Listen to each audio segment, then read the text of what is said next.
يا أرحم الرحماء ما لي حيلة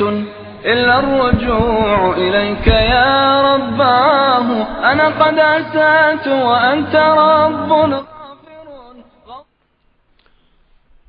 أعوذ بالله من الشيطان الرجيم. بسم الله الرحمن الرحيم.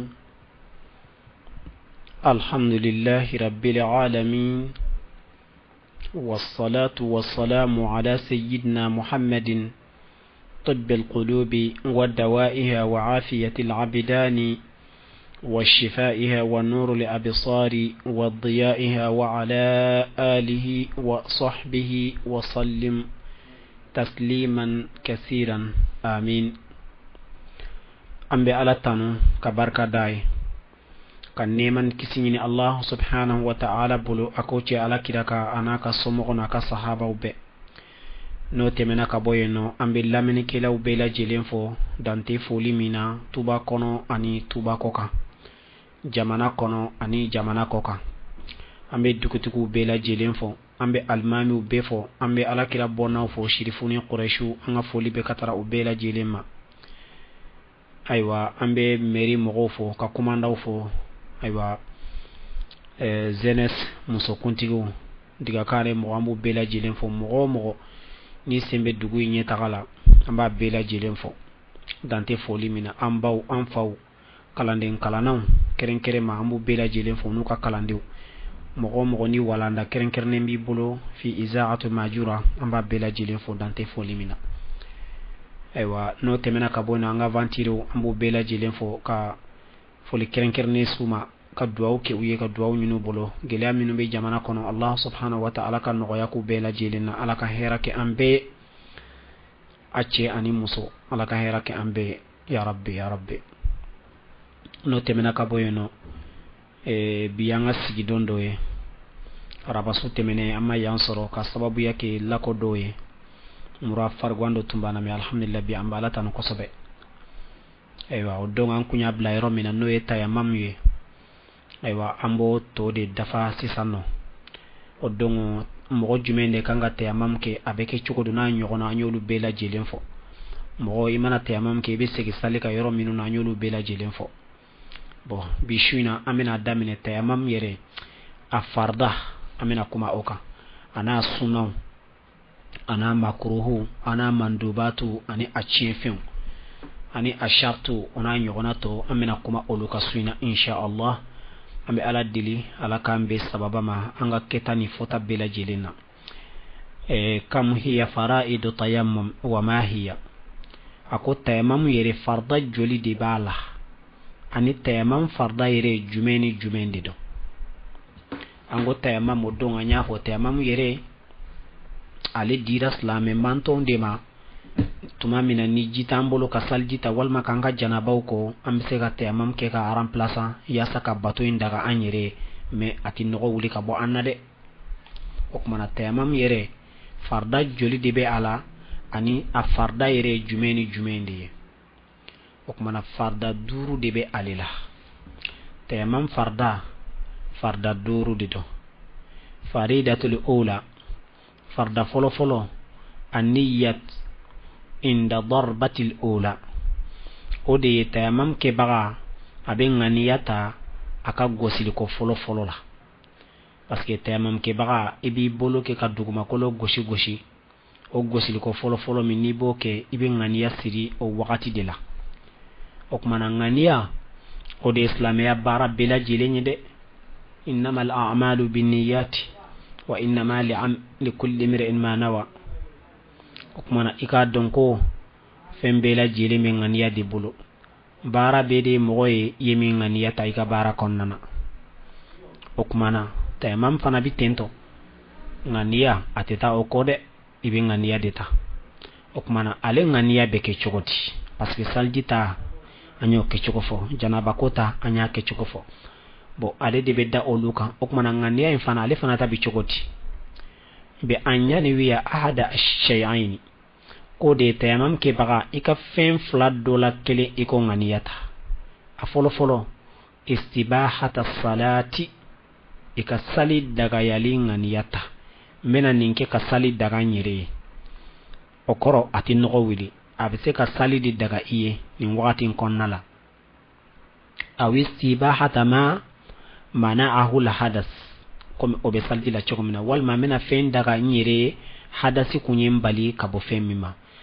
yani salji tabaliya min be yenno no be kam bali nga salike o kuma na mena o sali daga nyire ni tema munye seka ngania tan nimbe awi farda tayammum wal ma ikafo doron mena nga tema fardata ya famia mbena ewa farda tayammum ke wal ma ikafo ni chugo yaina o kuma niye ni fenfo ngania fam felafe abi wasakabo ama ako wajib عليه أن يلاحظ في نية الحدث الأكبر إذا كان عليه أكبر أكون مغمي ni ayasoro e ka tayamamu kunde janaba di bi ila ibe fen ka tayamam ta kiyere la ka janaba ka sali daga iyere ka bo janaba de ma ko kuma na ko wajibi di don o tigila mogo kan ika janaba de ngani ta kafara kan de suno ni ya da saliji doron ngani ma ka soro janaba bila ai itise ka salni oyede o kuma na fo ika janaba ngani ya de ta kafara ka ngani mo kerenkerana aywa ati wasade ako bi anyani wiya istibahata salati min hadasil akbar aw min al hadasil akbar ko ode ikanga niyata ni sali daga ya naliye kabo hadasi bama hadasi bay o janabai ala mena sali daga nyere kabo janaba nogma ninin tayamamudi ibeni nganiyata ibse ka nganiya siri ni chogo nyere la mbena sali daga nyere kabo janaba nogma ninin tayamamuye okuma iko decision ta ikono fa illam yulahiz bi anna nasiyahu aw ya'taqidu annahu alayhi ako ni ma keren aye ya ni imo jati mine ala ko foka faraka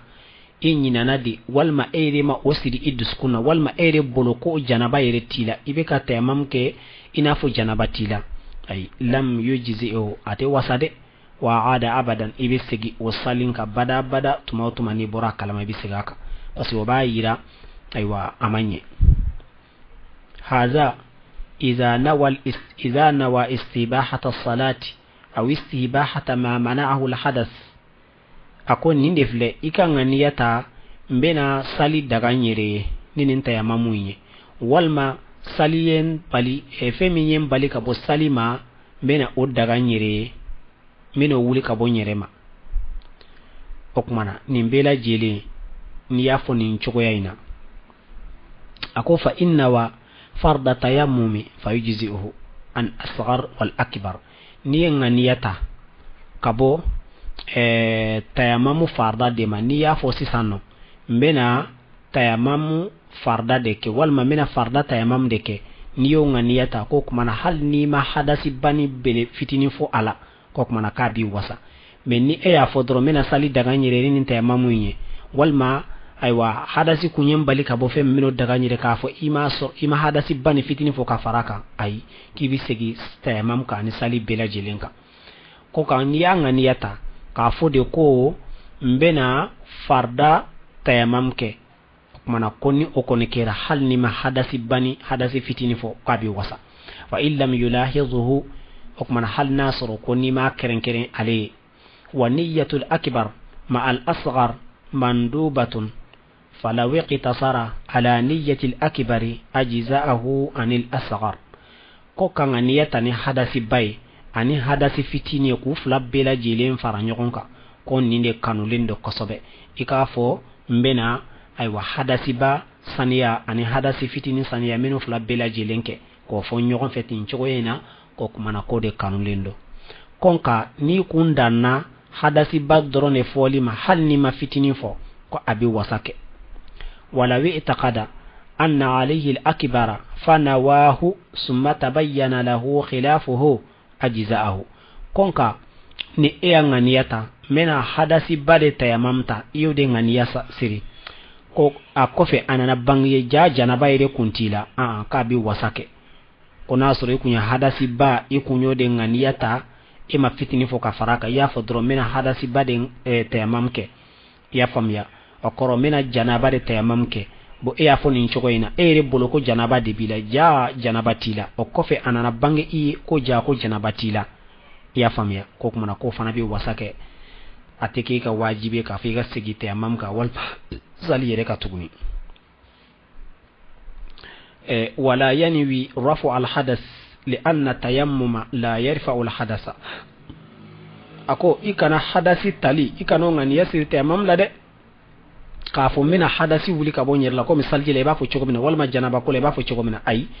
إبا فو دي منا دغا نيري منا سالي دغا نيري نين تيممي أبي سال دي دغا ياتي حدثي ولي كابوي كان أكرو سال جي تاباليا من بيلا أتو ولي كابوي لدي أبي سالي كوني دغا إيه janaba nogo min bila ato wili ka boyla de abe sali kon daga iye ko kuma na ko ni be nganiyata kana nganiyata ni hadasi wili de ka boyla de ko parce que ko tayammum fle ni la yarfa ul hadas ale kon te hadasi takabo mugula o chogo ya kele no fana kama la yajuzu lahu an yusalla fardan bi tayammumin nawahu li ghayrihi ko okmana atibbe ika farda do salni tayammum do e kasur ikunye nganiya siri do were de kama ya famya ekunye tayammum inta ni sali fana de nganiyai ya famya o kofe anana bangiye ko ja ima lazara idis la sal fana yusili lazara de do okmana katinya fo iga sege tayammum ka wa yundabu ta'yinu salati min fardin aw naflin aw huma okmana ka saljita fardala ka kerenkere farda kama walma nafla kama walma ufla ni be tayammum ita ibse ka nganiyata ni farda daga yali après ibse ka nafla sali walma ku fla bela jelen fo ala mais ni ye nafla doronde fo mena tayammum ke nafla de kama ema farda fo ala ayi o se ka farda salde wa o tuko kelen do fana o farda kele mi niyata o kama abode sali aseka farda fla sali komi walanda temene una anya fo chogo yamina ya rabbi allah subhanahu wa ta'ala ka dina infam ya chogo nyumandi an kelen kelen bela jelema okman antumbe mina sanno ode tayammum farda foloy komi anya fo ko durdi do ongo mega kuma ngania de ka ani o kechogo okman asisano amina do farda flanana al faridatu thaniya farda flana darbatul ula ode goshil ko foloy imana ngania ta doro ibi boloke ka duguma kolo goshili minke fo anya fo ko ngania beta wakati yere konnana okmana o goshil ko foloinde o fanaye tayammum farda dodi o kecho fleni be anya do akafai ala sa'idi tahirin kodi mogo iki bolo bla yele kan fen min sanumando na fora yele kan fen escalier côté as-sa'id korode kullu ma sa'ada ala al-ard fen no yelna dugma koloka kamini dugma kolo juz'ula nkambe odema okmana ambena kuma olude kuma sisano as-salisatu at-ta'mimu al-wajhi wal yadaini ila al-ku'aini bil masahi wa yajibu alayhi takhlil al-asabi' wa naz'u al-khatami liyamsaha ma tahta okmana ni ye bloki ka dugma kolo gauche afla farda flana okmana farda sabana ode ikelen ki boloke ka dugma kolo gauche ibina munde kesi sanno o gosilinde ibina ode ke ka enyeda masaha ani bolo fla bolo kande kodo na fora bolo nongon kote kata bolo kana kata bla nongola o kote kata bolo ibe dumini ke ni bolo me bolo ngonu tugulen fle minna namba fo makoko okmana oyere de kodo ibe ode masahi sisan ibe nyeda masahi ani o ibo pere masahi okmana kasroka nyeda fana masahi ya famia wayajib alayhi takhlilu al-asabi' okmana kwa be wajibiya tayammum ke baka nibe ninke wakati minna iki bolonege iki bolongonu masahi innofe iki bolongonu chebo bolongonu mana chebo iki ka bolonege fana nabi tegela ikabo ala mon kama ina dugmala masahi annofe bon kodon badu de beyana la sara wa hakili bala antumbe ka kuma salijin ka wakati mina anya fo ko bolonege hal ni ma boy bolla ni sharia bolla nege min daga iye hal nasru ka sher lembi bolula anko atese ko bo wal may ka la maga yere mais afle ka fo yanno ko iki bolla nege bo itegela ya famya hikma fla de bala afolo folo amba do yanno ko bolo masahili yanno tayamam ko nana ko e farda de mais nin tege kelen koli saljila o e sunna de ya famya bolo kan koli saljila o e sunna de mais tayamam do farda de do alal akis ndongon fan kata bolo kan na kata bla ndongon kurla o koli saljila o e farda de mais tayamamuna o e sunna de ya famya botuni jidi do obseka do fen corona yere me ni masahilo ni buguri la ka chala atido a corona yere fi boloka se amade ka masaha okmana ni bolla nege bi tegela iba bo ka masaha sawa kan al khatamu wasi'an am dayyqan wa sawa'un kana ma'zunan fihi am la ako ika bolla nege bo itikela adama kaka bolan nege a ferlendo itege ma bil la magana yiri wal ma sherlendo alati la magaw ibabo sawa kana ma'zunan adama kaka sharia jena ko bolan nege ngado ibolo la wal ma sharia ma jena ye ibabo ya fam ya kecco ko bela jelina tamam ke baga ni bolan nege bi tegela ibabo yasa ikase ka ferika masahilima parce que bolo masahili yanno wal wajib o wajibi de comme amfleka fo fadala chogomna وتخليل الأصابع يكون بباطن الكف أو بالأصابع أكو بولونو تشبولي يانو أبكني بولو كونونا دي والما بولونو إبولونو إبسكا كونو أولوي أكمانا أتكني بولونو كريدي يا فاميا ni ayasoro ko boguri ma osoro nasoro ikelengi bolo da duguma hari bolo kero buri sera bela jilema okmana bolo kere be se kam masahili ke oyorola ni aya soro i bola dugumala la buguri ma bolo kere soro ya famya bolo ngonu kere soro ama bolo ere kere soro to kumana o se ka masahili ke ibi masahili ke ni bolo konna de ani bolo ngonu de ambe ala dili Allah subhanahu wa ta'ala ka dina en famya chogo nyumandi ambe la jelema tamam fardan nanina arabi'a as-sa'idu tahiru anko yele kan fe min ka sani yele kan fe o e munde yanno wal muradu bis sa'idi kullu ma sa'ada ala wajhi al ard min ajza'iha kat turabi wa huwa al afdal ako na fura ko yele kan fe yanno nkante escalier made ya famia nkambe duguma kolo aywa juz'u dema yani fenfenye duguma kolo doye fo amina minun bo ala sisano na bora ola fenfe duguma kolo doye kumana oye sa'idu ye tamam beke o fen fana sanfe ina fo buguri o konde ka fusa ni abela jelini ani buguri nje ani fara ani aywa jis fara dore do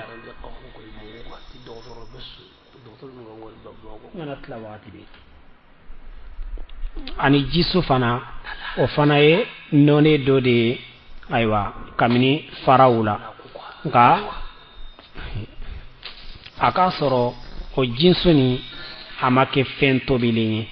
kuma tobi abaka la hala ya dilia menni aya soro ako wal jins naw'un min al hajar jinsu ye fara do de do uba jeni ni tasumai ya famia oye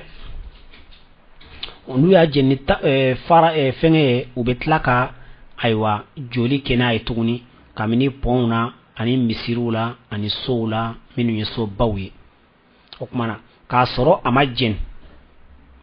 tamam bise kakaka menna jenna walma uyala hala yelema ni hada madindo de ka fendlaninye walma hada madindo de ka barake noye okmana ateseka o bara masna nke tuguni noye tayammam ye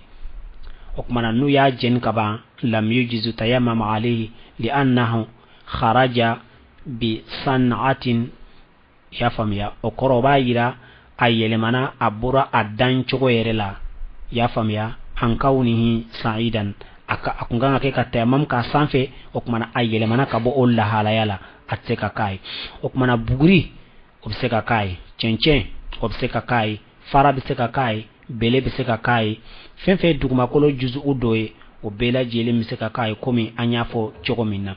kama ya juzu tayammama ala al ma'dan dama dingon ni tara damandala ya famiya na fora dama yano mo chama hakli be jigi muna o yesanu boyoro ani warje boyoro o kelenti dama de por di chama de bo dugumakolo yin chukoro na make sanuye na make ni wari okmana ni dama dido tamam bi se ka kaka iza lam yakun zahaban aw fidda nasr ko sanunte walma ni warjete nasr sande do walma warjede do ay tayammam tiseka ke olu flakande wala jawharan walma jawharu e lulu walma zamarjad nunu walma yaquti nunu onna nyogono ba fo mako jawharat tayammam tiseka ke olu fanaka walma akasoro anye dama min fo ma takabo atayorola abid dama daire de la wala manqulan min mahallihi bihaythu yasiru malan okmana ni da abora dama de kono na asor ebe dama daire la yete mamuke o yerde sanfe ay ma fihi mushkil me kabo dama ndala ka takatana yorowere o ba yira ko akira nafolo de saw yasiru malan min amwalin nas akira nafolo de harama de unkan nafolo okmana tayamamu teseka ke o fanaka ako fala yatayammam ala zahabin wa fiddatin walau fi ma'danayhima ako atibe mo ka tayammam ke sanu kan walma warje kan hal ni aya soro kibi damanda yerde la sanu gere warje gere ka tayammam ke o sanfe o tiseka saha wala ala jawharin wa atibe hal ni jawharu gere didon atibe hal ni ba boyro de la ika tayammam ke asanfe atibe قال ياقوت والزمرجد ولؤلؤ إنف قلنا نغنو ياقوت نونو نزمر اللؤلؤ نونو يا فميا تمام تسكا كن نونو فناكا ني جما نونا نغنو ولو بمحلهما هر ناس ركوبو بلاسير دلا ندما فيمر ديدو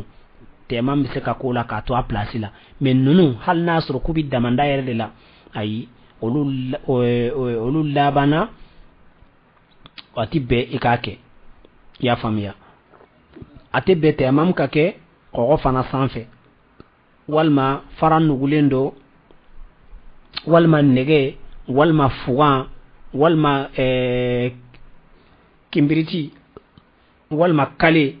ya famia nu yata kabo a plasila okmana alla bana kake na foloye o ba yira an fleka nunu minu foni nasru kube wudda man dinge yerde konnana ko ba plasir de la nege ba plasir la be dugma ko de jukoro yeno ma buka so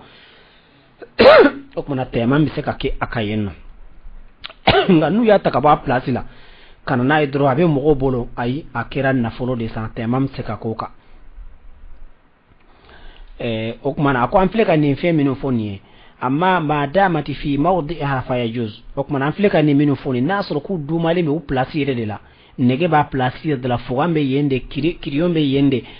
kimbiritu be yende o yere duguma kono yere di do moy foitala okmana kipse ka tayammum ke nununka ako kama yajuzu tayammum ala salji o choko ken fana minum be nezi mayorola ya famia tayammum bi seka ke o yoro nunun fanana waraham ani faran nugulendo de be yenno afana nugulen bado badla misirula ani fengo okmana afana tayammum bi seka ke o fana ka ko hal nasru ku yo dla misir de kono ka ke na fon dlo ma ka jo ko tayammum bi seka ke asanfe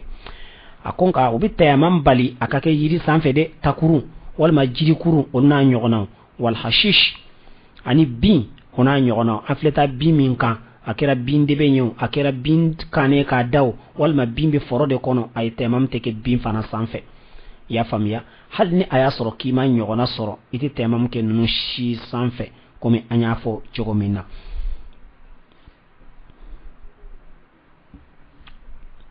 okmana ambe ala deli Allah subhanahu wa ta'ala kambe asbaba ma ala kanye kadi ambe la jilima nga don baga dobe no ko imam lakhami maliki ga kalandi mbadido aleko illam yajid ghayrihima am fleka jiri kuru min fo ani bin ko ni ma fenwere soro ni bi temam ke oluka fo olu flade ya famia at aywa at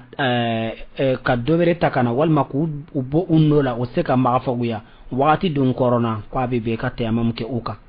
ya famiya o kuma ale ni fo ni cogoya ina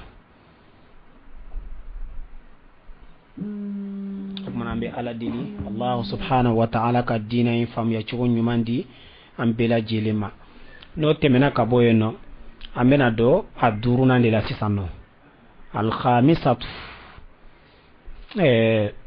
tayamamu farda aduruna ودي الموالات بين أجزاء التيمم أكمنا إكا تيمم بارو إكو فرا نيغونكا يا فاميا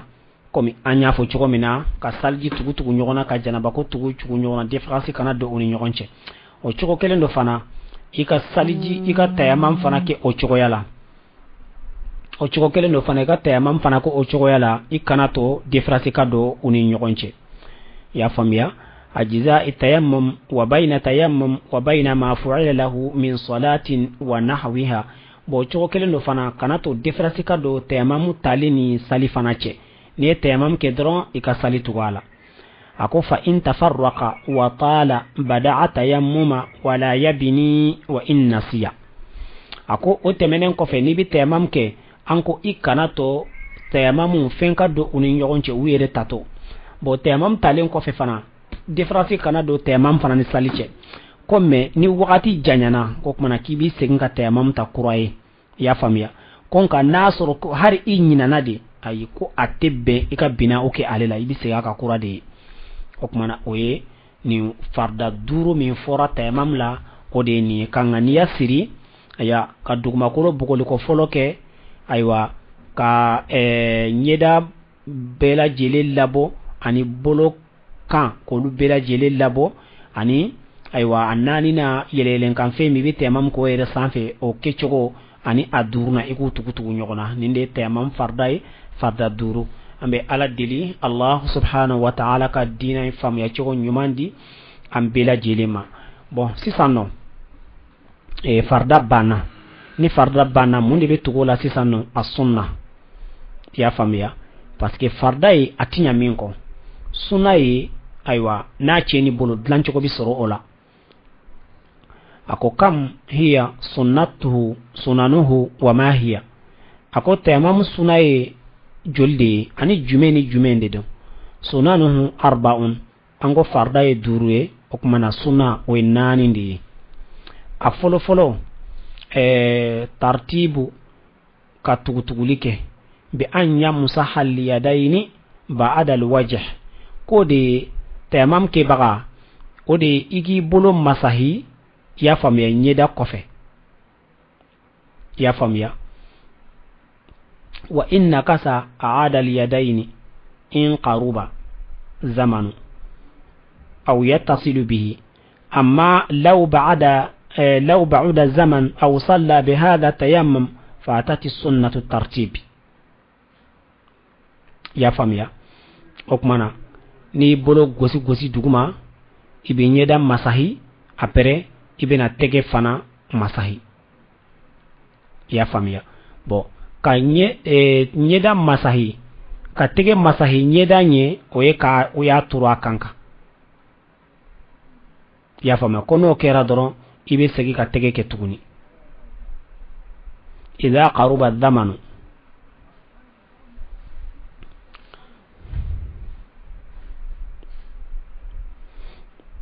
nasro wakati kasuru konka nasro aywa wakati janyana fi sella kaba ko kuma na ko ba yira tartibu min fora ko ye danke kaba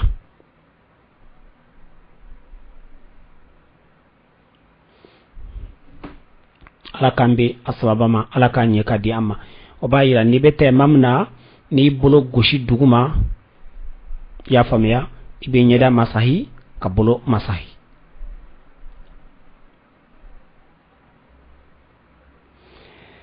aflana wa darbatu thaniya ango gosili ko folo odi sunay bogole ko folo ango e fardai okmana iflena bogole ko folo min iblena bogole ko flana min ke dugma kolola o keli sunna de wal masihu ila al-mirfiqayn ani ka masahili ke kana bla bolo nongon kurula ya famiya o sabanai o fanai sunnai annanina wa naqidu athar darb min ghubari ila al-mamsuh bi alla yamsaha ala shay'in qabla masihi al-wajhi wal yadayn kode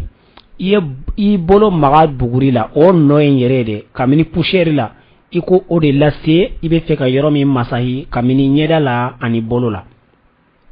ko kumana ko atenya iki bolo imani bolo da duguma sankata ka serveti do nyini ko nota ay ka boala o kumana ka soro ki nyeda masahi ai o ta ke chiko nyumainde ye sunnate yenno ya famia o kumana konka niya masahi ni fenwere ka kon ibina da fen minka kuba kon ka bi wasake okoro jume san anko ka bolo da duguma bolo da duguma ka kongo yata ikele ngata musbar do be kire wal mashifon do be kire fe i bolo neto ayo da folo ka bogo bogo tigela ka tlaka okmana ka soro ki nyeda masahi ka ketuguni okmana ka soro ka be amasahi ka bolo fana masahi no okmana iflo masahi limike ni shifon wal maserveti e fen konende ke ko me ka be wasake nga imana bo duguma ko kai ka tli inyeda la o de nyona fo itala o de sunna fanai okma ni nani ninde ye tema mu sunna wiye sunna folo iku tugu nyona o de ka aywa bolo masahi nyeda kofe okoro ni nyeda ke katla okma na ibe soro ka boloke konka ni yu abla kunka ka bolo fala masahi ka teme nyeda ka ko kuma na ye sunna to enno ani bogolo ko flana mi ni bake bolo flay ya famia bolo fla jume ibi bogolo flana nke ka bolo masahi ani bolo ngonu ni nyokon fe o sunnai ani ka nongonkuru masahi o fana sunnai ya famia ani ka talike ayba buguri yere nola ko de da masahi fen yere ka aka ke ka soro ima masahi finin dola wal mashifon dola ambe ala dili Allah subhanahu wa ta'ala ka dina infam ya choko nyumandi ambela jelema okmana sisano amina do mandubat akano mafen ko e jolde don ani jumende don okmana tayamamu kanu mafen o nani de ye tayamamu kanu mafen nani de ye a folo tayamam ke baga ni ba damine ikafo bismillah ikofo ani wasumt illa an zikrillah ki ni be tayamam ke iki dadi fo nasoro kibika ala ko fo de kede iki dadi o fana kan lindo ala wa istiqbalul qibla ni be ka ke fana iki nyesi koron fela fana ma tumamina be ka tayamam ke okmana amena kuma annani nanka uyi wasifatul mahmuda akechogo mimbe na tanunendo ya famye ni sinzin kelembe oka okmana amina bela jilen fo globalement وهي أن يجعل ظاهر اليدين اليمنى من طرف أصابعها بباطن كف يده اليسرى كودي إنغو أكني إكا أوكي كميني نمامبولو نونغونا أكوفي أكون نونغون كوفيلا دي كودو كاتا بولونغوني نونا يا فاميا أكمانا إبا سالو كجيجي بولو كوفيلا في نونغون كوفيلا في ya famia summa yamirru al-yusra o ko fe bi bolongonu labboli minunye numamboloye ila mirfiqai al-yumna katara kinimbolo ndongon kuruma summa yaj'alu batina al-yumna o ko fe ibe soroka bolo numambolo ke bolo bolo konana fi tayyil mirfiqai kaminin ndongon kuru yorola oba soro sa ibi bolo jo ka bolo nyesi ire nyeda ma fole bolo ngunu okmana ibe soroka ikini innumambolo ibo da bolo ngunu kofela fe ka salo ka jigi bolo kofela fe ka jigi kana bla fo innongon kuru hakela nasira nongon kuru makana bolo takabo ala de ibisnan ka yelema okmana kasnan ka bolo da bolo ngunu numambolo bolo ngunu da aywa bolo konnana nongon konna fe o kuma na kasnanga o yele katara bolongonuma o yo yoro masahilenye ya famiya aywa faya mirruhuma li akhir asabi' al-yumna katara bolongonuma allabanna kinimbolola summa yaf'alu bi yusrahu yo minke kinimbolola de ibitlaka o fana de ken numambolola kama fa'ala bil yumna kuma yake kinimbolola chokomina bi an yaj'ala zahiraha min taraf al-asabi' kuma nyafu chokomina ibe bolo kofela ke bolongonu bolo konnana okmana kamini bolongonu nuna okmana ka kinimbolo ko boli ka jigi katara nongoma aywa ko fana la yele bolo korona fe kataka ya famiya katara bolongonu labamma okmana ni sera o yoroma summa yuqalqa ya asabi okmana ibe suru ka bolongonu chebuka teme nindi akkechugoyi ambe ala dili Allah subhanahu wa ta'ala kan bi sobo ala kan yeka di amma okmana sisan amena kuma tayamam ale fana chiefion ana koniya fion tayamamu mimbe tayamamu chien ani minun koniya lendo ala amena kuma ode kan sisan no aba damine akoniya fion a chiefion na folo kullu ma abtala li wudu'a min al ahdasi wal asbabi wa ghayrihima abtala tayammuma ويبطله أيضا وجود الماء الكافي قبل الدخول في الصلاة مع القدرة على استعماله واتساع الوقت لهذا الاستعمال أكو فين نو بسالجي تشينا كما نيو كالانشوكو منا كاتمي سالجي تشين فينا وفين كلم بتيامم فانا تشينا فين نا بسالجي تشينا وفانا بتيامم تشينا كاتا سنغولا كتابلا فين بيلا muso ambaranseli muso maga nyogonyali suno kirun ona nyogona fefe foroka be salji tiya o fana be tema mu tiya o kuma tema mu tiya fe ngore be yonno o ji soroliye masalan ye tema mta yoromina inana ji do soro jimi abibo ya famia abibo wa ibse ka la bara nyogonya fana ka soro fentila ibse ka la bara nyogonya fana ka soro wakati mabbo o kuma no sorla dron wakati dum ferle no fana wakati muqtar de kodo okmana abe wajiba ika segi o temamu kan ika segi salji de kan ka salji ta parce que o temamu chena e temamu ke sayani ka sali o yorobbe inana jido soro ya famiya inana ji soro ka soro wakati ferlendo inana ji soro ka soro ibse ka salji tala inana ji soro aywa ka soro ji mi fana abibo okmana wajibi do temamu a chena ibse ka salji da kurai amma wujida al-ma'i fi salati fala yubtiluha akon ka niye ji ko ni soro ka soro bi sali konnana hal no kirani Allahu akbar folo folide isnanga ji soro okmana o sali konte tiere iba continue illa idha kana nasiyan lil-ma' alladhi ma'ahu fayatayammam wa ahrama bis-salati thumma tadhakkarahu fihi fatabtilu in tasa'a waqt na'am akon ka nasoro ebe mobile de kono wala be bagande sanfi wala be moto de ka jitunna ila yikam minawna yani ni ka dese imai ala yake ete mamta o rabbi ko Allahu akbar yoromina doro yejiye wala be kumbere mina yejiye wala be sali kono konnala isnanga jiye wakati dum ferlendo okmana ko be wajibi ke ka sali intige ola okmana ika saljita ka sali bo wayni jibi kam minawna imai wa wakati fana ferlendo mese ka tigi ka saljita ka ake nasro iye jiye me wakati ferlente ayi kana saltikere ba continue ako wa yubtiluhu aidan tul al-fasli bainahu wa bain as-salati kuma nyafo chikomina aywa abe temam be chien fana ne defrasi badona an salice e temam ke wakati janyana aywa kasro salima seka ke okmana o temam fana china ni be salike be temam kuradeta mahiya okmana ambora ka min fosano oye tayamamu fenya oye kwa oye tayamamu chien fenye okmana mina kuma sisa munka oye akominya fendi aywa mahiya makruhatuhu ako yukirahu in kana mutawaddi'an aw mughtasilan wa huwa adimun lilma'i ibtal wudu'ihi bihadathin أو سبب أو بإبطال غسله إن كان غير متوادع بجماع أكو أبيكون يا مغوكا مغو مثال جيب إلا والما جنابة تيلا إسان يالين دو كبو جنابة ما efle yoro mina sanno jiti soro yanno ya famiya ka fi be salji kurata salji dumbila ka koro e ka tla kata o salji cinya ko parce ko mete amamke o konende do de salji bila kaba ya famiya iyere so mine ka bo salji cinya feuma yani ka sali folo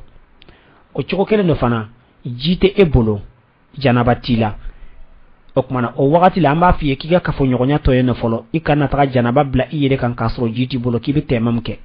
bi shart o sharte jumeni Allah yahsul lil mutawadi dararun min haqqin aw ghayrihi akasro salji tabaga ate tora soro ni ayre somine walma osina ere ba don tese kan yere mine ya famiya أو ألا يجعل للمغتسل ضررا بترك الجماع والمامي أنكو عليك كفون يغنياتو إنه ياس يعني أكاجي سرو فلو أيوة ni aya soro o kafo nyonya toli o te tora dola si alerema nasro abe tora de se ama ay makruhuniya taala wasalji ke wakati nyengene gwanila ya famya ewa kono boli chuna yi ka ona nyogona ay o darurai makruhuniya tola ibo o kola teme apere ni jire ti bulebe temamke hal nasro ko salji de tumbila ambe Allah subhanahu wa ta'ala deli aka dina infama ya choko nyumandi amma wa nasro kibo chokala farani wakati dona ere bado nepse ka salinke ka soro aywa nyamana takay amana walma darra min bena amasema okmana ibe atelia ka sali ka soro sali mi bise ka ke ate fardan nakasi bolo ate sunan nakasi bolo ate sali foi chin bolo ibse ka ke tranquille okmana nitla la wakati mina ni salji chin ko min bila ibse ka to nyana bo okmana ninde aywa femi on kon yalen tundo alela okmana sisano hal yajuzu tayammum bil ha'id yali abe benwa mo ka tayammum ke kogolawa yajuzu li sahihi al adimi lima'in abe be mo mi ika kene bana foitila ima jisoro an yatayammama bi ha'itin mabniyin min at-tubi okmana ka be mo mi bana foitila ima jide soro ika tayammum ke kogo kan kogo min jolendo ni biriki amana fo biriki kene ka soro shima manya kamala foi manya kamala walma biriki a jouer donen teni simai walma biriki a jouer donen doni boye mais shima barlen bala o fanate aka soro bogo fanade barlen bala basitola aw bi ha'itin mabniyun bil hajar o choko kelen no fana temam bisa ke koko fana ka koko mi na jole beni farani me sharti akasro jio donen ton simai kama komi choko mi annahu yajuzu lil marid allazi lam yaqdiru ala al istimal lima dhalik bana bato mi fana beyenno ni o masika ji bara nyogonya o fana sika temam ke aywa hakaza ni choko yaina koko ka anyo koko mi fosa bogo briki ani fara ya famia akasro u jouer donen ton shimai wal manne asro hara jouer donen sima biriki nyere kuma baya e bolo bise ka dairo sro biriki yere doron sanfe kasro bolo mase simaima okmana arseka ke ofana kan basi tala wal manne farado faraka bonde e bolo bise ka da fara yere gwansanka kasro bolo mase jeima basi fosito ola wal ma kasro jouer donen ni boye wal manne fenye temam be beni femi fanai okmana be ala deli Allah subhanahu wa ta'ala ka dina infam ya choko nyumandi amma ma huwa al hukmu idha fuqida at-tuhrani al-ma'u wa ma yatayammam bih akosh maka kire jumenye mami amatta yamam fenyire soro melew abe tayamam ke feminka amo soro ama jire fana soro fiu abe saljita ale ma ji soro abe saljita ama fem fana soro abe tayamam ke minka uye mine ki ibla yoro do de la ibe jima soro ibe yoro mi fana ko be simande wal ma peinture de bala wal ma asoko na shimalinde wal ma be karo de okmana otila mo ka kire jumenye ako faqidu at-tuhuraini al-ma' wa turab ako mamin tanyalendo kamini saniyal ken fen flala no e jiye ani buguri wal ma tayamam ke fe aw faqid al-qudrati wal ma uyembolo koy ntese ka akede ntese ka ubara nyogonya kamu kirihin walma komi nafo momi uyi ijakuya ni sera ninji mambi faga na nyi ye ka tayamam ke ambi faga walma uyimine ki siride ima moye sisoro ebe seka temam ke walma ibe seka aywa saljita ihu bisilele bu bolo okumana ako tasqatu anhu salatu aadan wa qada ako sali bina kabon intikila mo ka oti sali fiu alebe sali to yenno aba to yin okumana ata sarafana ata ke sisa wa ata sarafana mami ima salji soro fiu ima jire soro melew ka saljita walma janaba bila ima jire soro fiu ka ko walma ima temam be ke femminka ima soro fiu ka temamta yoro be karo yoro be shima yoro be chogodo de ima jifana soro ko sali bina ka boti la moka wa hali ni abora olla halala ka soro wakati bora ka ta sarafana fona soro wakati mabode na soro wakati darra mabbo na ya soro okmana bisro ka salinke ngana soro wakati darra bora o ya bane atasara okmana okmana mena kuma shurutu tayammum yere ashartu ya fama sharti jumen de be tayammum la ani jumen de bato abinya ma hiya shurutuhu wa kam hiya aqsamuha ako tayammum asharti jumen de aki abitlan katara sharti bitlan katara tlanyiro joldema شروط التيمم هي شروط الوضوء تيمم الشرطي وتفهم ريكوي ويسالجي يري شرطو دي يا فاميا وغسل بإبدال الماء بالصعيد أكو كولي no jila koli ode falena ni aywa تيمم كفيني parce que amba foko ka ji soro oye sharti doye o sharti kelen de be fo yika yelelen ka fenso ويجعل دخول الوقت شرطا شرطي فناي وقتي كدو تمام تسكا كي كسر صلي وقتي مدو في وجوب وصحة معا حكمنا فين فنا بينو وي شرطي وجوبي اني شرطي صحتوي ولفلا بلا جيلين بفرانيونكا فتنقسم فشروطه كما تقدم في الوضوء والغسل إلى 3 أقسام نعم أنا فوتشو من الجنابة كوليلا أن سالدي تاليلا أكمنا شرطي بتلان كتر شرطي سبادما شروط صحة ويسهلين شرطي جون ديكا تيمامو سهليندو جون ديكا تيمامو سهلينتي وهي 3 ويسبادي الإسلام أفولو وإسلامي ما من إسلامي تيمم ko kuma folin islame wudi ni islame kaban e hare mana tayamam ke ati saha wa adam ha'ilin akasoro chema fen fanate yenno yasa fen dobe ifari sogo ni tayamam fenche no kera kaba tayamam se ka saha min shahamin wa duhunin mutajassimin fawqa alwudu'i almamsuh ako kamini ken de bi ifari kolola walma tulu de munembe ila o tulu nin simpilendo ila ya famia o simpilembe saliji sunfen tayamam fen sunfen ka okmana otinya de ya famia o choko kelendo fana nya fo kateme hali biki walma daba shingomi onna nyo no norlemi ifarla fika wuli ka bwala de o choko kelendo fana ni verni norlembe isonuna fika wuli ka bwala fengo fembe eno na beddo ifarsogo ni masahidi che ya famia no ben kaba o tayamam se ka saha fiko wuli ka boyenno wa adamu munafi li tayammum hukmana tayammamu genfen fana o kana soro yenno femi abe tayammamu ciya kuma nya fo chiko mina fembe salji ciya ebe salji tala ibi ka fien bla ebe salji tala iciya bi bolo na nyogona hukmana no fana be tayammamu la dro aseka saha aywa ako fala yasihu hala khurujihi alhadath okoro jume tayammamu sekanya aywa hadasi bo wakatla de ebe snogola ebe ka tayamam ke walma ebe nyengen kono isigilime kabine kuna ebe ka tayamam ke ay ninsi se ka saha wa masu zakari masalan walma iche yabi bolo ko nyafo choko mina ebe ka tayamam ke otinya asani shurutul wujubi wa hiya 3 aidan okmana shurutul wujubi fana abe wajibi ya jonde ka tayamam ke mo sabadi do afolo folo al bulu'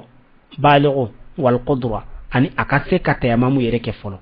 wal qudratu ala tayammum akasoro mu'mindo afse ka tayammamu ke wa husulu naqid ani aywa salji tiye fe yere ka ale soro folo e ka salji yere tiye nende ibna saleke ke bi tayammum de ke ay ate wajibi ka kasoro amachiya الثالث شروط صحة والوجوب معا نعم وشرطي واجبي أني شرط الصحة يعني أبي واجبي مؤمن كأني جن دكات تيمم الصحالين دو وفلا بيجي كيري دو فانا وفانا دوري العقل ويحكي تيجي ما مي حكي تينو تيمم تكي واجبي ياكا وحال ناياكا تي وسا إبس نقولا إكيرنندو فادي بيلا إدمسن دي حكي تي وشكو كلين دو فانا تيمم كي أيوة كاسرو أيوة ibeni la halaina ati wasa waniya ke fana ati wasa wa wajibi tayka wal qudratu akasori ka se ka ke ala tayammum ebse ka ke chugo doke ese ka ke chugo doke no sorrai ka ba atinya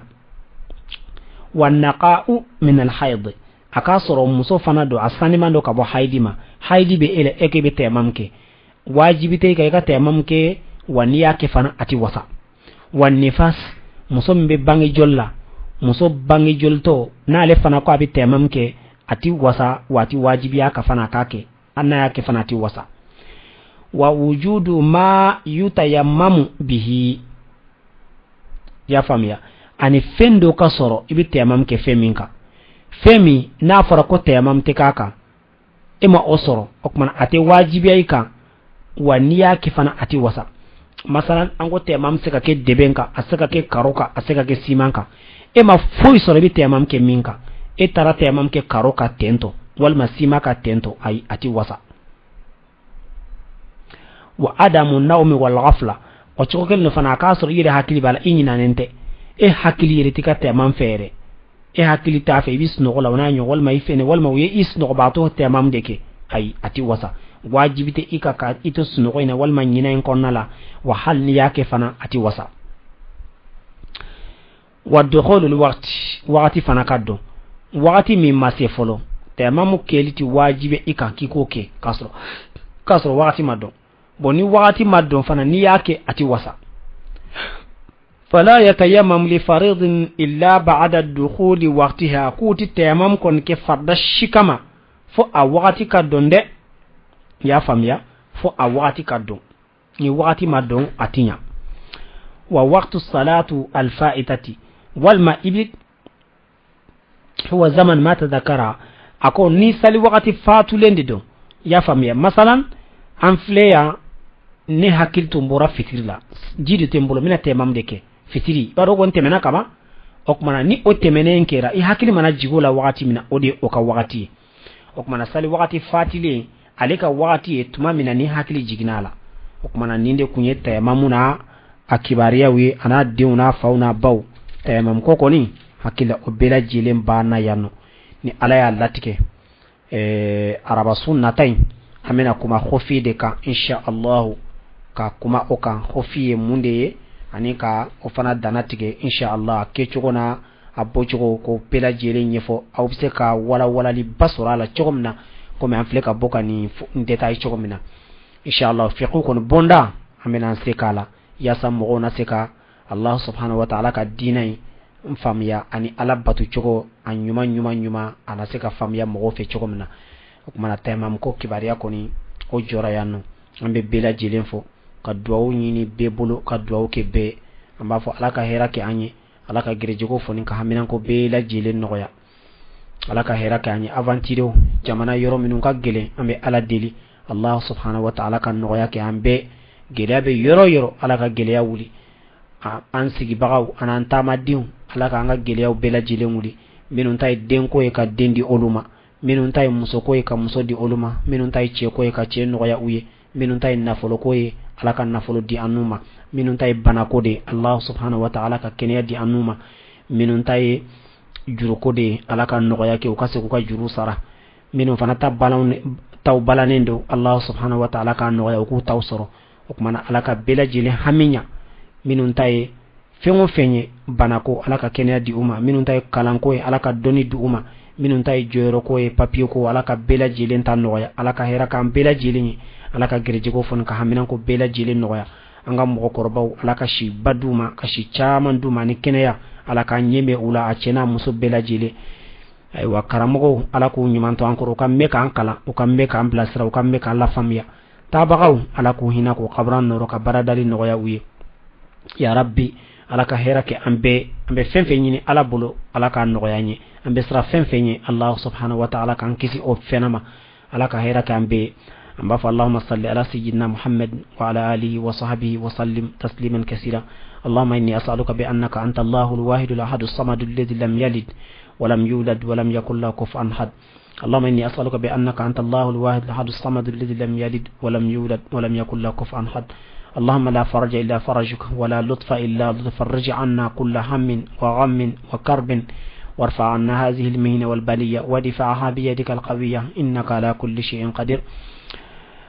لا إله إلا الله أكبر سبحان الله وبحمده واستغفر الله ولا حول ولا قوة إلا بالله والأول والآخر والظاهر والباطن بيده الخير يحيي ويميت ولا كل شيء قدر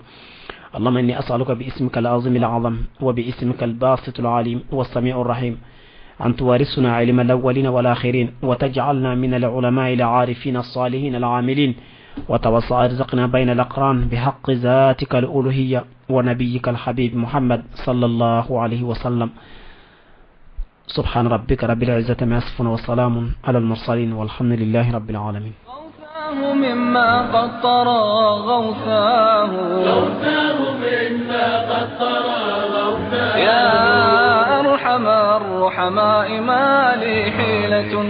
إلا الرجوع إليك يا رباه أنا قد أسأت وأنت رب غافر غوثاه مما قد طرى غوثاه مما قد طرى غوثاه يا سيدي يا من إليه شكايتي أواه مما نابني أواه أدرك بلطفك نادما ذا حسرة مستغفرا مما جنته يداه